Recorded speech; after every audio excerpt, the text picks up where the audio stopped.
Assalamu alaikum wa rahmatullahi wa barakatuhu. Good morning to all of you. How are you, students of class 6? Hopefully, you all will be fine. Okay, students. Uh, Today we will move towards today's lecture. As you know that we were studying the chapter uh, motion and measurement of distances. Okay. In this chapter we have studied many topics, right? Like as we have studied about the SI units, we have studied about the definition of distance, length, and we have done about the standard units के बारे में किया था हमने, और हमने किया था इसमें कि how can we convert the units into each other. Okay. And we also studied about the need to know the distances. ठीक है. After that we have done the topic rest and motion. इसको भी हमने बहुत detail में अच्छे से किया था स्टूडेंट्स. ठीक है. Stationary objects we have done. Now today's topic is types of motion. Okay. Now today we are going to study about the topic types of motion. Okay. Now what are the types of motion? There are 3 types of motion. Okay. Number 1 is translatory motion, or it is also called as the translational motion. Number 2, it is the rotatory motion, and third one is the oscillatory motion, or it is also called as the vibratory motion. Okay. Rotatory motion is also called as the circular motion, and oscillatory motion is also called as the vibratory motion. Okay. I'm again repeating, student, there are 3 types of motion. Number 1 is called as a translatory motion or translational motion. Number 2, rotatory motion or circular motion. Number 3, oscillatory motion or vibratory motion. Okay, these are 3 types of motion. We will study about them. Now today we will study about the translational motion or translatory motion. Okay. Please all of you open your books. The page number is 125. Okay. Translatory motion, page number is 125. I am reading the definition from here, then I will explain the definition. Okay. Now what is the translatory motion? Okay. Student, look at this paragraph जिसमें red pen से highlighted करके लिखा हुआ है translatory और translational motion लिखा हुआ है. उस पैराग्राफ को देखें student. Such a motion in which every part of a body or an object moves via any path in the same direction by an equal distance at the same time is called as a translatory और translational motion. क्या मतलब है? इसका मतलब ये है कि अगर आपके पास कोई भी ऑब्जेक्ट है, एग्जांपल ले लेते हैं. For example like you have the object of car है आपके पास. ठीक है. आप कार में जितने भी पार्ट्स लगे हुए हैं, ठीक है, डोर है, इंजन है, सीट्स हैं, इसके व्हील्स हैं, ठीक है, सब जो भी इसके पार्ट्स लगे हुए हैं, ठीक है, वो सारे जो है एक ख़ास डायरेक्शन में एक ही रास्ते पे मूव कर रहे हैं. ठीक है. और जो है उनकी जो डायरेक्शन है, जब मूव कर रहे हैं तो वो इक्वल डिस्टेंस है उनमें. ठीक है. इक्वल डिस्टेंस से मूव कर रहे हैं, यानी कि जो उनके पार्ट्स हैं वो अपनी ही जगह पर फिक्स्ड हैं. वो पार्ट्स अपनी जगह से बिल्कुल मूव नहीं कर रहे, अपनी जगह पे फिक्स्ड हैं, और वो इक्वल डिस्टेंस से एक ख़ास रास्ते पर मूव कर रहे हैं एक ख़ास वक्त में. ठीक है. एक ही वक्त में सारे पार्ट्स, यानी बॉडी के सारे पार्ट्स जो है वो एक ही वक्त में एक ख़ास रास्ते पर मूव कर रहे हैं. तो ऐसी मोशन को हम क्या कहेंगे? We will say this type of motion like as the translatory motion. ठीक है.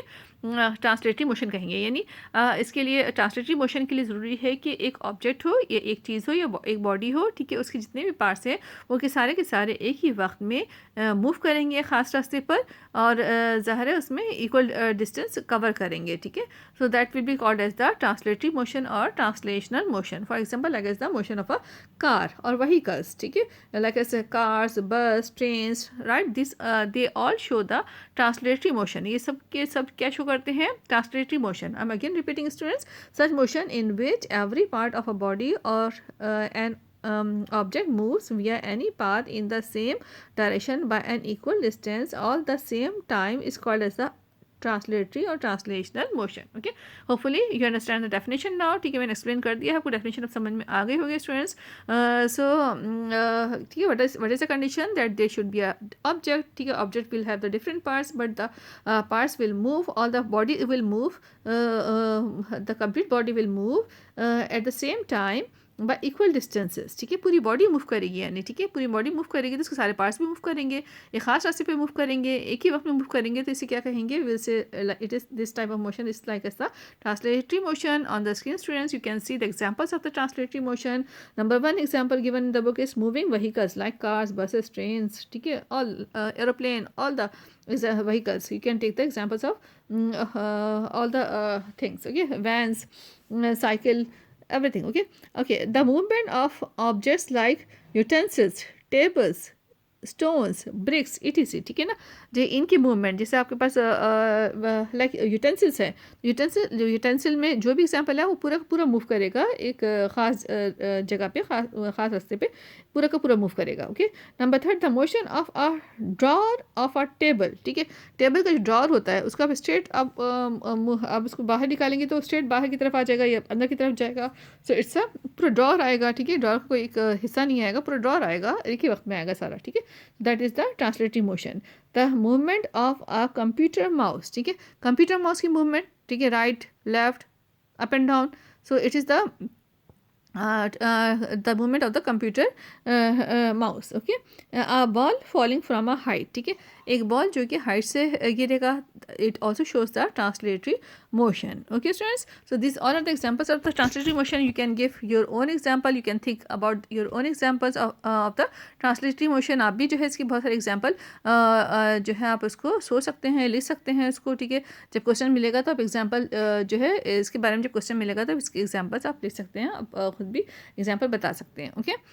सो it's all about the today's lecture. Now we will move towards the homework students, okay. Now what is the homework for today? Homework is very very simple, ठीक है. आज मैं बहुत ही short question दे रही हूँ. इसके बाद इस टॉपिक से एक और कंसर्न, एक और क्वेश्चन जो है वो मैं आपको नेक्स्ट लेक्चर में दूंगी. In the next lecture we will study about the types of translatory motion, ठीक है. नेक्स्ट लेक्चर में हम पढ़ेंगे टाइप्स ऑफ ट्रांसलेटरी मोशन के बारे में पढ़ेंगे, तो जो है उसमें फिर मैं आपको ट्रांसलेटरी मोशन का पूरा क्वेश्चन, होल क्वेश्चन जो है साथ दे दूँगी, ठीक है. अच्छा, अभी जो है हम चलते हैं स्टूडेंट्स आज के होमवर्क की तरफ. Now what is the homework? Homework is a question, it's a question number okay student, it's a very simple and it's a question number 10, ठीक है. देखिए हमने पिछले क्वेश्चन तो कर लिए थे सारे क्वेश्चन आंसर, ठीक है. क्वेश्चन नंबर 7 किया था डिफाइन मोशन, क्वेश्चन 7 भी किया था हमने, ठीक है ना, एग्जांपल्स ऑफ मोशन. इसके बाद फिर आपको जो विंटरफिकेशन के क्वेश्चन थे, क्वेश्चन 8, क्वेश्चन 9 वो आपने कर लिए थे, ठीक है. विंटरफिकेशन क्वेश्चन को मैंने क्वेश्चन 8 क्वेश्चन 9 का नंबर दिया था, आप कुछ और भी नंबर दे सकते हो, नो मैटर, ओके. आज के लिए क्वेश्चन नंबर 10 है student, name the types of motion. What is the question? Simple सा है कि टाइप्स ऑफ मोशन के नाम बताइए, ठीक है. Name the types of motion. Answer is there are 3 types of motion. Number 1 translatory motion, number 2 rotatory motion, number 3 is oscillatory motion, okay student.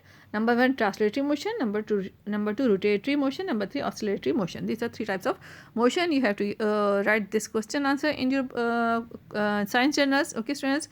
Please do complete your work and send your copies for checking in school. Okay, thank you, take care, Allah Hafiz.